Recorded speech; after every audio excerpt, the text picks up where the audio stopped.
we'll guide you through how to manage your Google Docs privacy settings. If you find this helpful, consider subscribing and liking the video. First, open Google Docs in your web browser and make sure you're logged into your Google account. Once you're on the main page, go ahead and open the document you want to adjust the privacy settings for. In the top right corner, you'll see a big Share button. Click on that, and a sharing settings window will pop up. Here, you'll see who currently has access to your document. By default, your document is private, and only you can access it.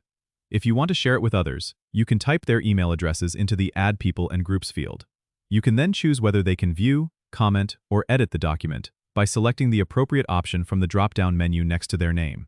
If you want to make your document public or accessible to anyone with the link, click on the Get Links section. Here, it will show the current access level. Click on the word Restricted, and then select anyone with the link. You can again choose if they can view, comment, or edit. This is useful if you need to share the document with a larger audience without inviting each person individually.